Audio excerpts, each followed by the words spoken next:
ஆண்டவராகிய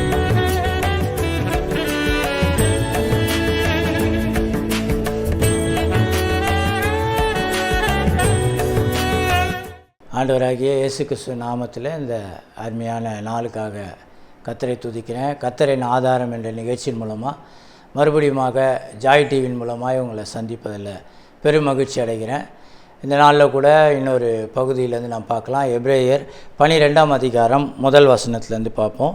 ஆகையால் மேகம் போன்ற இத்தனை திரளான சாட்சிகள் நம்மை சூழ்ந்து கொண்டிருக்க பாரமான யாவற்றையும் நம்மை சுற்றி நெருக்குகிற பாவத்தை தள்ளிவிட்டு விசுவாசத்தை துவக்கிறவரும் முடிக்கிறவருமாயிருக்கிற இயேசுவை நோக்கி நமக்கு நியமித்திருக்கிற ஓட்டத்தில் பொறுமையோடு ஓடக்கடவும். இங்கே இந்த 2வது பகுதியிலேருந்து நம்ம ஒரு சில பகுதியில் நாம் பார்க்கலாம்.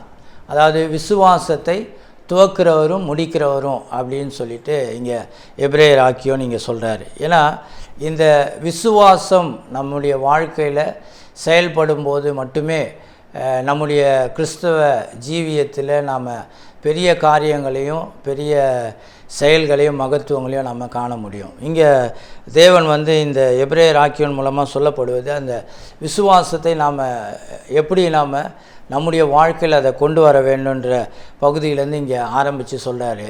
அந்த விசுவாசத்தை இயேசுவின் மூலமாக நாம் நோக்கி ஓடக்கடவோம் என்று அங்கே சொல்லுகிறத நாம் பார்க்குறோம்.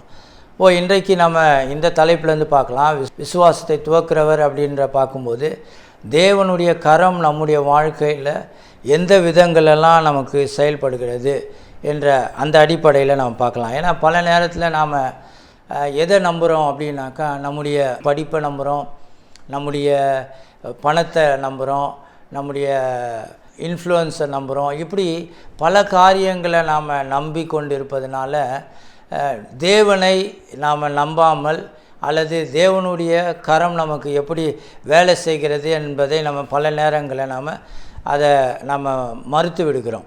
ஏன்னா இந்த தேவனுடைய பலனும் தேவனுடைய அந்த ஞானமும் நமக்கு இல்லாமல் அந்த அடிப்படையில் நம்ம வாழ்க்கையை நம்ம கட்டி எழுப்ப முடியும்ன்ட்டு பல நேரத்தில் நம்ம முயற்சி செய்து கொண்டு இருக்கிறோம்.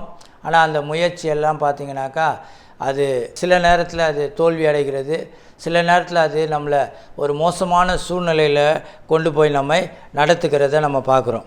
இங்கே வேதத்தில் பார்த்திங்கன்னா ஒரு பகுதியில் பார்க்கலாம். நியாயாதிபதிகள் புஸ்தகம் 3ஆம் அதிகாரத்தில் 14-15 வசனம். இப்படியே இஸ்ரவேல் புத்திரர் எக்லோன் என்னும் மோவாபின் ராஜாவை 18 வருஷம் சேவித்தார்கள். இங்கே இஸ்ரவேல் ஜனங்கள் ஒரு 18 வருஷமாக அவங்க அடிமைத்தனத்தின் கீழே மோவாபின் ராஜாவுக்கு கீழே அங்கே இருக்கிற ஒரு சம்பவத்தை பார்க்குறோம். அப்போது தேவனை நோக்கி இஸ்ரவேல் ஜனங்கள் எப்போதும் அவர்கள் கூக்குரல் இட்டது போல் இந்த நேரமும் அப்படி கூக்குரல் இருக்கிறார்கள். 15வது வசனம் சொல்லுது, இஸ்ரவேல் புத்திரர் கர்த்தரை நோக்கி கூப்பிட்ட போது கர்த்தர் அவர்களுக்கு பெஞ்சமின் கோத்திரத்தனாகிய கோராவின் மகன் ஏகூத் என்னும் ஒரு இரட்சகனை எழும்ப பண்ணினார். இங்கே எப்படி தேவனுடைய கரம் வேலை செய்கிறது என்பதை இந்த பகுதியில் நம்ம பார்க்க முடியும். அதாவது 18 வருஷமாக ரொம்ப ஒரு மோசமான ஒரு சூழ்நிலையில் மோசமான ஒரு ஒரு ஒரு வாழ்க்கையை இந்த இஸ்ரவேல் ஜனங்கள் அங்கே வாழ்ந்து கொண்டு இருக்கிறார்கள். ஒரு ராஜாவுக்கு கீழே அடிமையாக அவங்க வாழுறாங்க அப்படின்னு நம்ம பார்க்கும்போது பார்த்திங்கன்னா அந்த ராஜாவுக்கு கீழே பலவிதமான இன்னல்கள் இல்லையா. எகிப்தில் எப்படி அவங்க 430 வருஷம் வாழ்ந்துட்டு வந்தாங்களோ அதுபோல் இங்கே 18 வருஷமாக இந்த எக்லோன் என்ற ராஜா மோவாபிய ராஜாவுக்கு கீழாக அங்கே அவங்க இருக்கிறத பார்க்குறோம். ஆனால் இந்த இடத்துல பார்த்திங்கனாக்கா இங்கே ஒரு இரட்சகனை கர்த்தர் அங்கே ஏற்படுத்துகிறார். அதாவது கோராவின் மகன் ஏகூத் என்னும் ஒரு இரட்சகனை எழும்ப பண்ணினார் அப்படின்றாரு. அந்த ஏகூத் என்ற ஒரு மனுஷன் பார்த்திங்கனாக்கா அவர் அதாவது கர்த்தர் இல்லாதவைகளை இருக்கிறவை போல மாற்றுகிறவர் இல்லையா. அதுதான் அவருடைய ஒரு பெரிய மகத்துவம். சங்கீதம் 78:41 கூட சொல்கிறார் பாருங்கள். நாம் அவ்வளவு பெரிய தேவனை நாம் சேவிக்கிறோம் அப்படின்னு தாவீது அந்த இடத்துல அங்கே சொல்கிறார். அவ்வளோ பெரிய தேவனை, எவ்வளோ பெரிய தேவனை நாம் ஆராதிக்கிறோம், எவ்வளோ பெரிய தேவனை நாம் சேவிக்கிறோம், அவருடைய மகத்துவங்கள் என்ன, அவர் எப்பேற்பட்டவர், அவர் எப்பேற்பட்ட ஆச்சரியமான காரியங்களை செய்கிறவர், அவரை போய் நாம் ரொம்ப ஒரு சாதாரணமாக மதிப்பிடக்கூடாது அப்படின்றதுக்காக பல நேரங்கள் ஆண்டவர் பார்த்திங்கனாக்கா ஒன்றும் முடியாத செயல்பட முடியாத இருக்கிற நபர்களெல்லாம் ஆண்டவர் கொண்டு பயன்படுத்துகிறத நம்ம பார்க்குறோம். அப்படி தான் பார்த்திங்கன்னா இந்த ஏகுத் என்ற ஒரு மனுஷனை குறித்து இங்கே வேதத்தில் நம்ம பார்க்குறோம். அவர் பார்த்திங்கன்னா ஒரு வித்தியாசமான இடது கை பழக்கம் உள்ள ஒரு மனுஷனை அங்கே நம்ம பார்க்குறோம். இடது கை பழக்கம் எப்போதுமே நாமெல்லாம் வலது கையில் தான் எல்லாமே நமக்கு ஸ்ட்ரென்த்தாக இருக்கும். ஆனால் இந்த ஏகுத் பார்த்திங்கன்னா இடது கை பழக்கம் உள்ள ஒரு மனுஷனாக இருக்கிறார். என்னடா ஆண்டவர் போய் ரட்சிக்கிறேன்றாரு, இந்த மாதிரி ஒரு நபரை போட்டு இவர் மூலயமா என்ன செய்ய போகிறார் அப்படின்னு சொல்லிட்டு எல்லா மக்களும் யோசித்து கொண்டிருந்த வேலையில் தான் தேவன் என்ன பண்ணுறாரு, இந்த மனுஷனை தேர்ந்தெடுத்து அவனை கொண்டு போய் போகிறார் பாருங்கள். அந்த எக்லோன் ராஜாவுக்கிட்ட போயிட்டு எல்லா காணிக்கை அதெல்லாம் கொடுக்குறாங்க. ஏன்னா அடிமையாக இருக்கிறதுனால இஸ்ரவேல் ஜனங்கள் எப்போதும் வருஷந்தோறும் என்ன பண்ணுவாங்க, அவங்களுக்கு சில கப்பங்கள் கட்டுவாங்க இல்லையா, வரிகள் கட்டுவது போல். அப்போ அந்த மாதிரி ஒரு சூழ்நிலையில் அவங்க கட்டுறதுக்கு இஸ்ரவேல்லேருந்து இந்த ஏகுத்தை தேர்ந்தெடுத்து அனுப்புகிறாங்க. அவங்க கூட நிறைய ஆட்கள்லாம் அனுப்புகிறாங்க. ஸோ இதெல்லாம் கொடுத்துட்டு அங்கே ராஜா கிட்ட அவர் ஒரு காரியத்தை சொல்கிறாரு, நான் உங்ககிட்ட பேசுறதுக்கு ஒரு தனியாக ஒரு விஷயம் இருக்குது, தேவ வாக்கு ஒன்று என்கிட்ட இருக்குது அப்படின்றார். பாருங்கள், இந்த காணிக்கை இதெல்லாம் கொடுத்த உடனே அவர் என்ன நினச்சிட்டாரு, சரி இவன் என்ன செஞ்சிட முடியும். அதாவது ஏகுத்து அப்படின்ற அவரை குறித்து சொல்லும்போது பார்த்திங்கனாக்கா மூல பாஷையில் இருக்கிற சில டிரான்ஸ்லேஷன்லலாம் பார்க்கும்போது அந்த வலது கை அவரால் ரொம்ப பெருசாக இயங்க முடியாத விதத்தில் இருக்கிற மாதிரி, அதாவது ஒரு கை அவ்வளோ செயல்படாத அளவுக்கு இருக்கிறதுனால அவருடைய தோற்றம் பார்த்திங்கன்னா கொஞ்சம் மற்றவங்க பார்த்தாக்கா ஒன்றும் பெருசாக அவரை குறித்து நினைக்காத அளவுக்கு இருந்தது. ஆனால் இந்த ஏகுத் பார்த்திங்கன்னா இந்த வலது கரத்தினால அவ்வளவு பவரான சில காரியத்தை செய்யக்கூடிய அளவுக்கு அவர் இருக்கிறத உண்மையாகவே தேவன் அவரை பயன்படுத்துகிறத நான் பார்க்குறோம். இந்த இடது கை பழக்கம் உள்ள அந்த மனுஷன் என்ன பண்ணுறாரு, தன்னுடைய வலது பக்கத்தில் பார்த்திங்கன்னா ஒரு பெரிய ஒரு கத்தி ஒன்று வச்சுருக்கார். 17வது வசனத்தில் பாருங்கள், நியாயாதிபதிகள் 3:19 படிக்கிறேன் பாருங்கள். அவனும் கில்காலில் உள்ள சிலைகள் இருக்கும் இடத்திலிருந்து திரும்பி ராஜாவே, உம்மிடத்தில் சொல்ல வேண்டிய ரகசியமான ஒரு வார்த்தை உண்டு என்றான். அதற்கு அவன் பொறு என்றான். அப்போது அவனிடத்தில் நின்ற யாவரும் அவனை விட்டு விலகி போய்விட்டார்கள். தனியாக பேசணும் அப்படின்னும் போது ராஜா என்ன பண்ணுறாருனா அவருக்கு ஒரு நேரத்தை கொடுக்குறார், ஒரு தனிமையாக பேசுறதுக்கு தனி அறையில். 20வது வசனம், ஏகுத்தான் அவன் கிட்டே போனான். அவனோ தனக்கு தனிபுறம் இருந்த குளிர்ச்சியான அறை வீட்டில் உட்கார்ந்திருந்தான். அப்போது ஏகுத், உம்மிடத்தில் சொல்ல வேண்டிய தேவ வாக்கு எனக்கு உண்டு என்றான். அவன் தன் ஆசனத்திலிருந்து எழுந்தான். அப்போது ராஜா அவரெல்லாம் சந்திக்க முடியாது நேரடியாக இல்லையா. இன்றைக்கி இருக்கிற முதலமைச்சரோ இல்லை பிரதம மந்திரியோ அவங்களெல்லாம் போய் நம்மளால் நேரடியாக போய் சந்திக்க முடியாது. ஏன்னா ஒரு 7 அடுக்கு 8 அடுக்கு 5 அடுக்கு பாதுகாப்பு இருக்குது அப்படின்னு சொல்கிறாங்க. அவ்வளோ பெரிய ஒரு ராஜா இடத்துல போய் சாதாரணமாக அங்கே பார்க்க முடியாது பாருங்கள். ஆனால் இந்த ஏகுத்துடைய அவனுடைய தோற்றம், அவனை பற்றி யாருமே எதுவுமே நினைக்கல. இவன்லாம் என்ன செஞ்சிட முடியும், ராஜா இவ்வளோ பெரிய ஆள், ராஜாவை சுற்றி இவ்வளோ வீரர்கள் இருக்கிறாங்க அப்படின்ட்டு ஒரு நினைப்பில் பார்த்திங்கன்னா இந்த ஏகுத்தை ராஜாவுக்கு கிட்ட அவனை விட்டாங்க பாருங்கள். அவன் என்ன பண்ணுறான், தன்னுடைய கையில் அவன் வைத்திருந்த அந்த கத்தியை எடுத்து 21வது வசனம் பாருங்கள். உடனே ஏகுத் தன் இடது கையை நீட்டி தன் வலது புறத்து இடுப்பிலே கட்டியிருந்த கத்தியை உருவி அதை அவன் வயிற்றுக்குள் பாய்ச்சினான். அதாவது தேவனுடைய கரம் இருக்கும்போது யாரை வேண்டுமானாலும் கர்த்தர் பயன்படுத்துவார் என்பதற்கு ஒரு மிகப்பெரிய ஒரு உதாரணத்தை தான் நம்ம இந்த பகுதியில் நாம் பார்க்குறோம். ஏன்னா ஆண்டவர் பாருங்கள், ஒன்றுமே முடியாத ஒரு மனுஷனை கொண்டு கர்த்தர் அங்கே என்ன பண்ணுறாரு, அங்கே பயன்படுத்தி அவனை என்ன பண்ணுறாரு, ஒரு பெரிய இஸ்ரவேலுக்கு ஒரு இரட்சகனாக மாற்றி விடுகிறார். அந்த அதிகாரத்தின் கடைசியில் நீங்கள் படித்து பார்த்தீங்கன்னா தெரியும், கிட்டத்தட்ட அதன் பின்பாக 80 வருடம் அந்த தேசத்தில் அமைதலாக இருந்தது. அவனை ஒரு நியாயாதிபதியாக கர்த்தர் அவனை பயன்படுத்தினார். ஏன் நான் சொல்கிறேன்னாக்கா, இன்றைக்கு இந்த நிகழ்ச்சியை பார்த்து கொண்டு இருக்கிற நீங்களா ஒவ்வொருவரையும் பார்த்து நான் சொல்கிறேன், கர்த்தர் யாரை கொண்டு பயன்படுத்துவார். நம்மளை பார்த்து எல்லனமாக நம்ம நினைக்க வேண்டியதில்லை, நம்மளை பார்த்து சாதாரணமாக எடை போட வேண்டியதில்லை.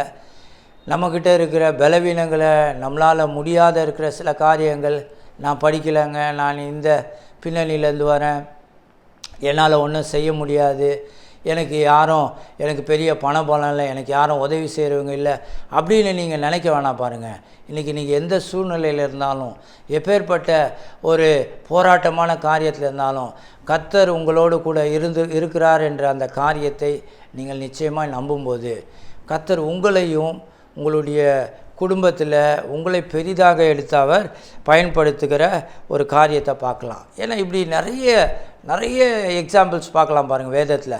ஆபிரகாமுடைய வாழ்க்கை எடுங்க. ஆபிரகாம் ஒரு பிள்ளை கூட இல்லை, 100 வயது 90 வயது சாராளுக்கு. அவர்களை பார்த்து நீ என்ன இந்த ஜாதிகளுக்கு தகப்பன் தாயுமா இருப்பாய் அப்படின்றார். இதெல்லாம் நடக்குமா அப்படின்னு நினச்சி பார்த்தா நடக்கவே நடக்காது. ஆனால் கர்த்தரால் பார்த்திங்கன்னா அந்த காரியம் ஆனது. அவர்களுக்கு 100 வயதாகும்போது கர்த்தர் அவளுக்கு ஈசாக்கு என்ற ஒரு பிள்ளையை கொடுத்து ஆச்சரியப்படுத்தினார். இப்படி அநேக காரியங்கள் வேதத்தில் நம்ம பார்க்கலாம். தாவீது கூட எடுத்துக்கலாம். நீங்கள் தாவீது பார்க்கும்போது ஒரு 16-17 வயசு ஒரு வாலிப பையனாக இருந்தபோது தாவீது பாருங்கள், அங்கே அவ்வளோ பெரிய ஒரு போர் வீரன் கோலியாத்து. அந்த போர் வீரனை பார்த்து இவன் யார், இஸ்ரவேலுடைய தேவனுடைய இராணுவத்தை இவன் எப்படி சபிக்கலாம் அப்படின்னு சொல்லிட்டு அவனுக்கு ஒரு வைராக்கியம் பாருங்கள். நீங்கள் தாவீதுடைய அந்த தியானங்கள்லாம் எடுத்து நீங்கள் படிச்சீங்கன்னாக்கா நிச்சயமாக தெரியும் கர்த்தர் தாவீதோடு எவ்வளவு வைராக்கியமாக அவர் தேவனுக்காக வைராக்கியம் பாராட்டினார் என்பதை நம்ம பார்க்க முடியும். அவ்வளோ பெரிய ராட்சதனை ஒரே கல்லினால் வீழ்த்தினான் என்று சொல்லப்படுகிறது. அதாவது அங்கே நிறைய வேத வல்லுநர்கள் அவங்கெல்லாம் நினைக்கிறாங்க என்னன்னாக்கா, இது வெறும் அந்த ஒரு கல்லினால் அடிக்கப்பட்டு அவன் விழுந்திருப்பான்னு நினைக்கல. தேவனுடைய கரம் தாவீதோடு இருந்ததுனால அந்த தேவனுடைய கரம் தான் இந்த கோலியாத்தை அடித்து வீழ்த்தி இருக்க முடியும்னு. நிச்சயமாக அது உண்மையாக தான் இருக்கலாம். ஏன்னா அந்த ஒரு கல் பட்டதுனால அந்த கல் படவும் தேவன் அவருடைய கரத்தினால் அடிக்கவும் அவன் வீழ்ந்திருப்பான் என்பதை நானும் கூட அதை நம்புகிறேன். ஏன்னாக்கா தாவீதை தேவன் என்ன பண்ணுறாரு, முதல் ஸ்டெப் எடுத்து வைக்க அங்கே ஆரம்பிக்க வைக்கிறார். முதல் ஸ்டெப். இன்றைக்கி தேவனுடைய பிள்ளைகள் எதுனாலும் அவங்களுடைய வேலையிலையோ குடும்பத்திலையோ அவருடைய பிரயாசங்கள்லையோ அவங்க கையிட்டு செய்யும் காரியங்கள் எதுலேயுமே கர்த்தர் என்ன சொல்கிறாரு, உன்னுடைய கையின் பிரயாசங்களை நான் ஆசீர்வதிக்கிறேன் அப்படின்றார். அப்போது நாம் அந்த முதல் ஸ்டெப் எடுத்து வைக்க வேண்டும் என்பதை தான் ஆண்டவர் விரும்புகிறார். நம்ம அதை பல நேரத்தில் நம்ம செய்யாமல் நம்ம என்ன பண்ணிடுறோம், பல நேரத்தில் ஆண்டவர் ஏதாவது செய்வார், கடவுள் ஏதாவது செய்வார், கர்த்தர் எனக்காக செய்வார், கர்த்தர் எல்லாம் செய்வார். ஆனால் கர்த்தர் நமக்கு எல்லா அதிகாரத்தையும் நமக்கு கொடுத்ததுனால அந்த அதிகாரத்தை எல்லாவற்றையும் செயல்படுத்துவதற்கு நாம் முதலடி எடுத்து வைக்க வேண்டியதாக இருந்தது. பாருங்கள், அதை தான் தாவீது ரொம்ப விசுவாசமாக செய்தார். கோலியாத்தை பார்த்து ஓடினார் அப்படின்னு வசனம் சொல்லுது. ஓடி போய் அடித்தாராம். அந்த முதல் ஸ்டெப் எடுக்கும்போது கர்த்தர் அவரோடு கூட இருந்து ஒரு பெரிய ஜெயத்தை அங்கே கொடுத்ததை பார்க்குறோம். அதே போல் தான் ஆண்டவராகிய இயேசு கிறிஸ்து உலக இரட்சகராக மரியாளுடைய வயிற்றில் பிறந்தபோது பாருங்கள், யாருமே நினைக்கல இவராக இந்த உலகத்தை ரட்சிக்க போகிறாரு, இவராக இந்த உலகத்தின் பாவத்தெல்லாம் சுமக்க போகிறாரு அப்படின்னு நினச்சாங்க. இல்லை, இது இவருடைய பிறப்பே ரொம்ப மோசமாக இருக்குது, இவருடைய பிறப்பை பற்றியே பேச முடியல, இவரை போய் உலக இரட்சகர் அப்படின்னு பல பேர் எண்ணிக்கொண்டிருந்த வேளையில் தான் கர்த்தர் பார்த்திங்கனாக்கா அவரை கொண்டு எந்த பாவம் அறியாத ஒரு மனுஷனாக அவரை கர்த்தர் தேர்ந்தெடுத்து பாருங்கள். ஏன்னா இயேசு பிறப்பதற்கு கிட்டத்தட்ட ஒரு 4400 வருஷம் ஹிஸ்ட்ரி இருக்குது இல்லையா? பழைய ஏற்பாட்டில் ஒரு 4000 வருஷம் கிட்டத்தட்ட சொல்கிறாங்க. அதாவது மத்தேயு எழுதுகிற வரைக்கும் பார்த்திங்கனாக்கா ஒரு இருண்ட காலமே ஒரு 400 வருஷமாக இருந்தது. தேவனுடைய எந்த வசனமும் எந்த வார்த்தையும் கிடைக்காத ஒரு நாட்களே நிறைய நேரத்தில் இருந்தது அப்படின்னு சொல்கிறாங்க.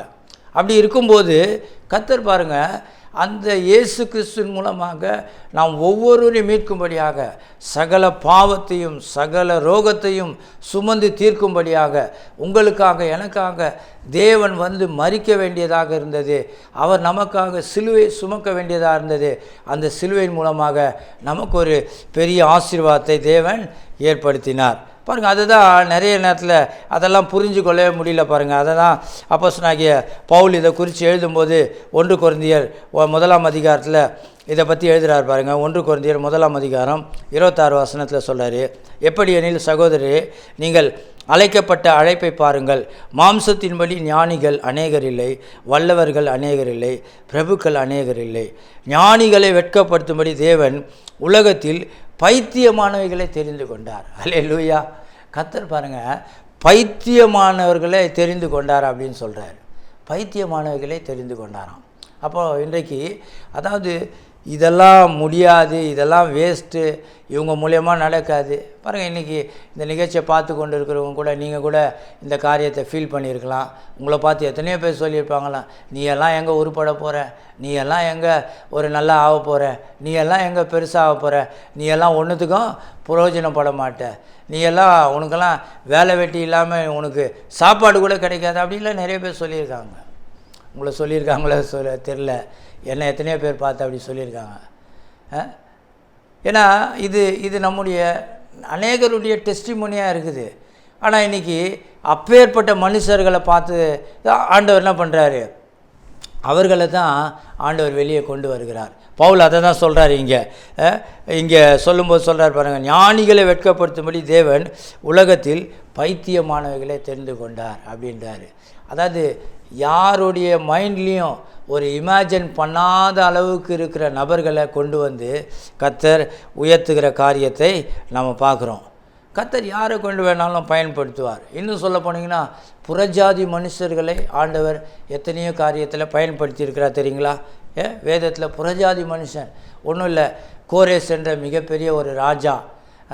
அந்த ராஜாவை பாருங்கள், ஆண்டவர் என்ன பண்ணுறாரு, அந்த தேவனுடைய பட்டணத்தையும் தேவ ஆலயத்தையும் கட்டுவதற்கு கோரேஸை பயன்படுத்துகிறார். அப்படியே சொல்கிறார் பாருங்கள். எஸ்ரா 1ஆம் அதிகாரத்தில் நீங்கள் பார்த்தீங்கன்னாக்கா அங்கே பார்க்கும்போது சொல்லப்படுது, கோரேஸ் ராஜா அங்கே இருக்கிற ஜனங்களெல்லாம் துரிதப்படுத்துகிறானா, நீ போய் உங்கள் தேசத்தில் போய் எல்லாவற்றையும் அந்த பட்டணத்தை கட்டி எழுப்புங்கள், அதை நீங்கள் கட்டி முடியுங்கள், தேவனுக்காக காரியங்களை செய்யுங்கள். அப்போது தேவனுடைய நோக்கம் என்று நீங்கள் பார்க்கும்போது அவர் நம்முடைய வாழ்க்கையில் ஒரு மிகப்பெரிய தயவை நம்முடைய வாழ்க்கையில் அவர் செய்து கொண்டிருக்கிறார். எல்லா வேலையிலையும் எல்லா சூழ்நிலையிலையும் அந்த தயவு நம்முடைய வாழ்க்கையில் மிகவும் அது கிரியை செய்கிறதாக இருக்கிறது. யோனாவுடைய பகுதியை நீங்கள் பார்த்தீங்கன்னாக்கா அதில் கூட சொல்லப்படுது பாருங்கள். யோனாவை என்ன பண்ணுறாரு, பெரிய காற்று புயல் எல்லாம் நடக்குது இல்லையா? நாம் இன்றைக்கி சந்தித்த புயல் காற்று மாதிரி யோனா ஒரு மிகப்பெரிய புயல் காற்றை அங்கே கடலுக்குள்ளே சந்திக்கிறார். ஆனால் சந்திக்கும்போது அவர் பாருங்கள் கீழ்த்தட்டில் போயிட்டு தூங்கிட்டு இருக்கிறாருன்றாங்க. அங்கே இருக்கிற அவிசுவாசி ஆகிய மாலுமிகள் அவங்கள போய் எழுப்புறாங்க. என்ன நீ பண்ணிகிட்ருக்கிற, இங்கே காற்று புயல் அடிச்சிட்டு இருக்குது, கப்பல்லாம் சேதமாயிட்டு இருக்குது, நீ ஒன்றும் பண்ணாமல் படுத்துட்டு இருக்கிறிய, உன் காரியம் என்ன, நீ என்ன, உன் தொழில் என்ன, எல்லாம் கேட்குறாங்க பாருங்கள். யோனாவுக்கு தெரிஞ்சது இந்த பிரச்சனை நம்மளால் தான் நடந்ததுன்னு பாருங்கள். ஆகவே அங்கே ஒரு பெரிய காரியத்தை செய்கிறாங்க. என்னன்னாக்கா, ஒரு புறஜாதி மாலுமிகள் அவங்ககிட்ட எல்லாத்தையும் என்கொயரி பண்ணிட்டு யோனாவுக்கு அந்த ஒரு தூக்கி அந்த கடலில் போடுறதுக்கு அவங்க என்கொயரி பண்ணி சில காரியங்களை செய்கிறாங்க. சில கிரியைகள் செய்ய வேண்டியதாக இருக்குது. கர்த்தருடைய வேலையை பல அவிசுவாசிகள் மூலமாக கூட தேவன் என்ன பண்ணுறாராம், அவர் ஏற்படுத்துகிறார். இன்றைக்கி எத்தனையோ தேசங்கள், பல தேசங்களில் பாருங்கள் சுவிசேஷங்கள் அறிவிக்கப்பட முடியாமல் இருக்கிறது. கிட்டத்தட்ட அன்றைக்கி கூட ஒரு வாட்ஸ்அப் மெசேஜில் பார்த்தேன், ரொம்ப கிறிஸ்தவர்களை கடினமாக நிறைய துன்பப்படுத்துகிற அநேக நாடுகள், நிறைய காரியங்களை பார்த்தேன். அந்த இடத்துலலாம் கர்த்தருடைய வார்த்தையை சொல்ல முடியாது, கர்த்தருடைய வார்த்தையை பேச முடியாது, அப்படிப்பட்ட ஒரு நாடுகள்லாம் இருக்குது. உதாரணத்துக்கு நீங்கள் பார்த்தீங்கன்னா சைனா தேசங்கள்லாம் பார்த்தீங்கன்னாக்கா 20ஆம் நூற்றாண்டு ஆரம்பங்கள்லாம் அவ்வளோ கடினமாக இருந்தது கம்யூனிசம். அங்கே இருக்கிற ஜனங்கள் எல்லாம் ரொம்ப வெறுமையாக இருந்தார்கள் என்று சொல்லப்படுகிறது. ஆனால் இன்றைக்கி அதே மாசுதேங்கன்ற ஒரு மிகப்பெரிய தலைவர் அவர் மரித்த பின்பாக பார்த்திங்கன்னா அந்த சைனா தேசம் நிறைய மக்களுக்கு, உலக நாடுகளுக்கெல்லாம் திறந்து விடப்பட்ட போது அந்த இடத்துல இன்றைக்கு என்ன பண்ணுறாங்க, கிறிஸ்தவர்கள் கர்த்தரை அற்புதமாக ஆராதிக்கிறார்கள், ஆச்சரியமாக தேவனை அற்புதமாய் நடத்துகிறார்கள், கர்த்தரை தொழுது கொள்கிறார்கள். இப்படி பல காரியங்களை நாம் பார்க்குறோம். அப்போது தேவன் உண்மையாகவே அவருடைய கரம் இருக்கும்போது நாம் எந்த சூழ்நிலையில் எப்பேற்பட்ட போராட்டமான சூழ்நிலைகளில் இருந்தாலும் கர்த்தர் அந்த காரியத்தை எல்லாவற்றையும் நமக்கு அவர் மாற்றி விடுவார் என்பதில் எந்த விதமான சந்தேகமும் இல்லை. நான் இன்றைக்கி உங்களுக்கு இந்த ஒரு காரியத்தை மட்டும் நான் உங்களுக்கு சொல்கிறேன். ஏனென்றால் தேவன் நம்முடைய பட்சத்தில் இருக்கிறேன் என்று வாக்கு பண்ணுகிறார். கர்த்தர் நம் பட்சத்தில் இருக்கிறாராம். கர்த்தர் அவருடைய கரம் நம்மோடு கூட இருக்கிறது. இன்றைக்கி நாம் செய்கிற வேலைகளில் அவருடைய கரம் இருக்கிறது. இன்றைக்கி நாம் என்ன நினைக்கிறோம், வேலை வேறு, நம்ம பக்தி வேறு அப்படின்னு நினச்சிடுறோம். அப்படி கிடையாது. பாருங்கள், தேவன் நாம் அவரை தொழுது கொள்ளுகிறது நிமித்தமாக அவருடைய கரம் நம்ம கூடவே இருக்கிறதுனால தான் நம்முடைய வேலையில் நம்முடைய பிரயாசங்கள்லாம் கர்த்தர் ஒரு பெரிய அனுகூலத்தை ஏற்படுத்துகிறார். அப்போ நம்ம எந்த காரியத்தை செய்தாலும் எந்த காரியத்தை, எந்த சின்ன வேலையாக, இன்றைக்கி நமக்கு கொடுக்கப்பட்ட வேலை ரொம்ப சின்ன வேலையாக இருக்கலாம். ஆனால் அந்த வேலையை நம்ம என்ன பண்ணக்கூடாது, அசதியாக நம்ம நினச்சிடக்கூடாது. அந்த வேலையை நாம் ரொம்ப ஜாக்கிரதையாக செய்யணும், அதில் ரொம்ப உண்மையாக செய்யணும், அதில் ரொம்ப உத்தமமாக இருக்கணும். கர்த்தர் எனக்கு இந்த டைமில், இந்த நேரத்தில், இந்த சூழ்நிலையில் கர்த்தர் என்ன இந்த இடத்துல என்ன ப்ளேஸ் பண்ணி வச்சுருக்கிறாரு. ஸோ இதில் நான் உண்மையாக உத்தமமாக செய்யும்போது என்ன நான் அடுத்த லெவலுக்கு, என்னை அதுக்கு அடுத்த லெவலுக்கு, பெரிய லெவலுக்கு என்னை ஆண்டவர் உயர்த்துவார் என்ற அந்த நம்பிக்கை இருக்க வேண்டும். நிறைய பேர் சொன்னாங்க, நான் என்னங்க இந்த சாதாரண வேலை தானே செய்கிறேன், நான் ரொம்ப எளிமையான வேலை தானே செய்கிறேன், எனக்கு ஒன்று இந்த வேலையினால் பெரிய சம்பளம் கிடைக்கல, எனக்கு இந்த வேலையினால் பெரிய எதிர்காலம் இல்லை அப்படின்னு நீங்கள் நினச்சிட்டு இருக்கலாம். ஆனால் நீங்கள் அந்த வேலையை நீங்கள் தொடர்ந்து உண்மையாக நீங்கள் செய்யும்போது கர்த்தர் பாருங்கள் உங்களுக்கு அப்படியே ஒரு புதிய வாசல்களை ஏற்படுத்தி ஒரு பெரிய அனுகூலத்துக்குள்ளாக உங்களை கொண்டு போவது என்பது ஒரு அற்புதமான காரியம். அதை தான் நான் உங்களுக்கு சொல்கிறேன். அதுதான் தேவனுடைய கரம் உங்கள் கூட இருக்கிறது என்பதை அது என்ன பண்ணுது, உறுதிப்படுத்துகிறது. தேவனுடைய கரம் உங்கள் கூட இருக்குதுங்க ஒவ்வொரு சூழ்நிலையிலும். நாம் நினைக்கிறோம் ஏதோ சபைக்கு போய் ஆராதிக்கும் போது தான் தேவ கரம் இருக்குது அப்படின்னு நினச்சிட்ருக்கிறோம். இல்லைன்னா நம்ம வீட்டில் ஏதோ ஒரு மூலையில் உட்காந்து ஜெபம் பண்ணும்போது தான் நமக்கு தேவக்கரம் இருக்குதுன்னு நினைக்கிறோம். அப்படி கிடையாது. தேவனுடைய கரம் நம்ம கூடவே இருக்கிறது. ஏனென்றால் அவருடைய பரிசுத்த ஆவியானவர் நமக்குள்ளாக வாசம் பண்ணுகிறார். அவர் நம்ம செயல்படுத்தி கொண்டு, அதனால தான் பாருங்கள், நம்மளால் அப்படியே சும்மா சாதாரணமாக எல்லா காரியத்தையும் செஞ்சிட முடியாது. ஒரு தவறான காரியங்களை செய்ய போகும்போது ஆண்டவர் உள்ளேருந்து உணர்த்த ஆரம்பிக்கிறார். கர்த்தர் நம்ம கூட பேசுகிறார், கர்த்தர் நம்ம கூட இடைப்படுறாரு, கர்த்தர் நம்மளுக்கு சில எச்சரிப்பை கொடுக்குறாரு. இது சரி, இது சரியில்லை, இது சரியில்லாத காரியம், இது நீ செய்யக்கூடாது, இது நீ பண்ணக்கூடாது அப்படின்னு சொல்லிட்டு ஆண்டவர் நம்ம கூட பேசிகிட்டே இருக்கிறாரு. இதெல்லாம் தான் கர்த்தருடைய கரம் நம்ம கூட இருக்குது. நிறைய பேர் என்ன சொல்கிறாங்க, கர்த்தர் சத்தம்னா எனக்கு புரியலங்க, கர்த்தர் சத்தம்னா என்னன்னு தெரியல, கர்த்தர் எப்படி என் கூட பேசுவார் அப்படின்னா, கர்த்தர் உன் கூட தினமும் தானே பேசிகிட்டு இருக்கிறாரு. நீ எப்போல்லாம் வேத வசனத்தை எடுத்து வாசிக்கிறியோ, எப்போல்லாம் வேதத்தை படிக்கிறியோ, எப்போல்லாம் நீ தேவனிடத்தில் ஜெபிக்கிறியோ, அப்போல்லாம் கர்த்தர் என்ன பண்ணுறாரு, உன் கூடவே தான் பேசிகிட்டு இருக்கிறாரு. கர்த்தர் உன் கூட தான் இருக்கிறாரு என்பதை நாம் எந்த நிலையிலையும் நாம் புரிந்து கொள்ள வேண்டும். அப்போது தேவனுடைய அந்த கரம் நம்ம கூட இருக்கிறது என்பதை நாம் என்ன பண்ணோம், எந்த நிலையிலையும் நாம் விசுவாசிக்க ஆரம்பிக்க வேண்டும். பாருங்கள், நம்முடைய தனிப்பட்ட வாழ்க்கையில் இதை நம்ம விசுவாசிக்கும் போது உண்மையாகவே நம்முடைய வாழ்க்கையில் ஒரு பெரிய காரியங்களை நீங்கள் உண்மையாகவே கண்டுபிடிக்க முடியும். அதன் மூலமாக ஒரு பெரிய காரியங்களை செயல்படுத்த முடியும் அப்படின்னு நான் உங்களுக்கு சொல்கிறேன் பாருங்கள். ஏன்னா தேவன் வல்ல காரியங்களை செய்ய வல்லவர். என்னால் முடியாதுங்க, என்னால் பண்ண முடியாது அப்படின்லாம் நீங்கள் உங்களை குறித்து நீங்கள் நினைக்கவே வேண்டாம். ஏன்னா கர்த்தர் உங்களை கொண்டு பெரிய காரியங்களை கர்த்தர் என்ன பண்ணுறாரு, திட்டம் பண்ணி கொண்டு இருக்கிறார். இன்றைக்கி எத்தனை பேர் தெரியுங்களா, இன்றைக்கி நம்ம எவ்வளோ சாட்சிகளை கேட்குறோம், நம்ம எவ்வளோ யூடியூப்பில் இப்போல்லாம் நிறைய செய்திகள்லாம் நம்ம கேட்குறோம் பாருங்கள்.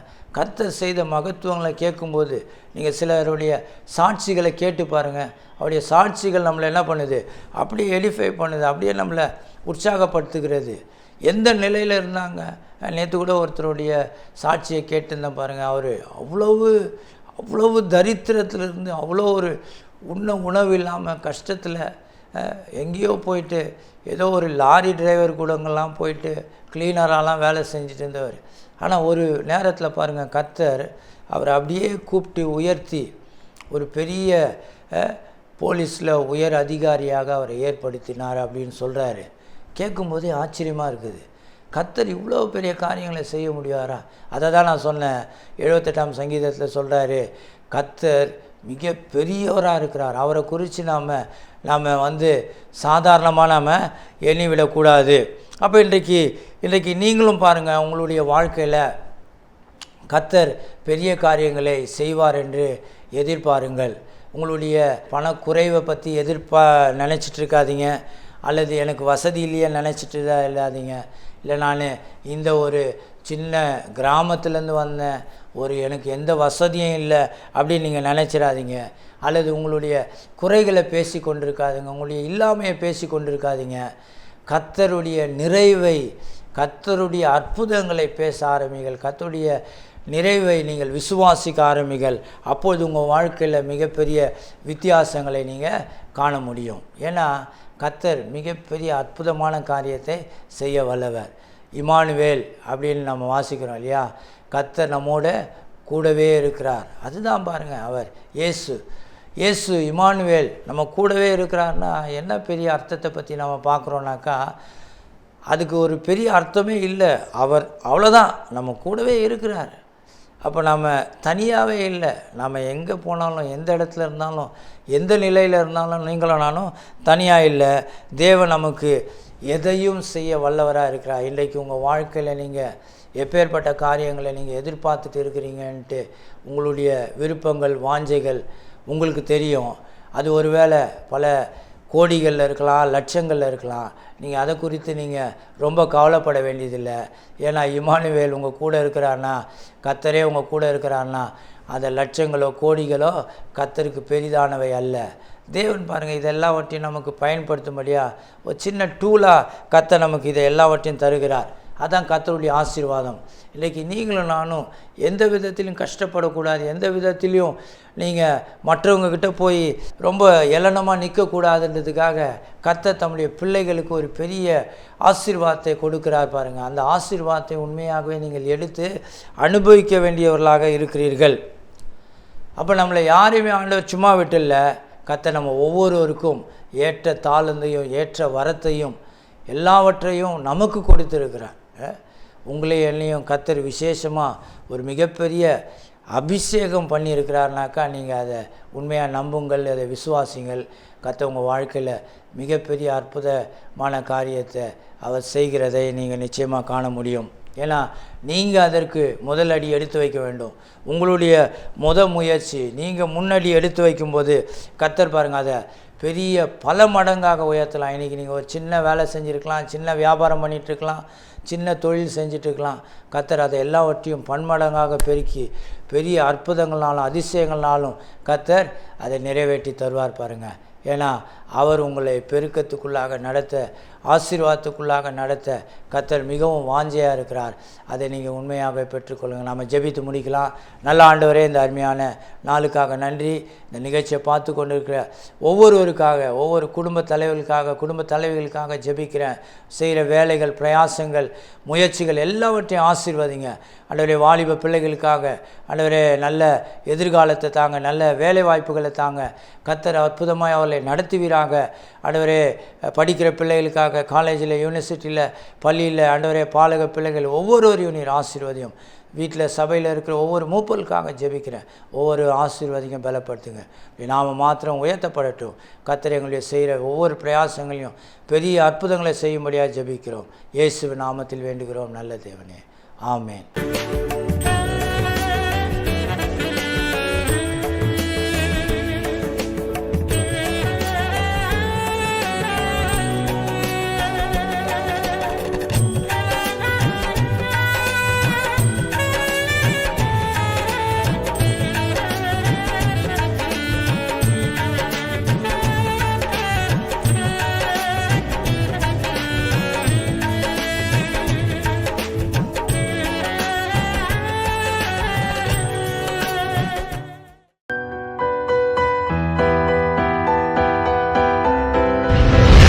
கர்த்தர் உங்களை ஆசீர்வதிப்பாராக.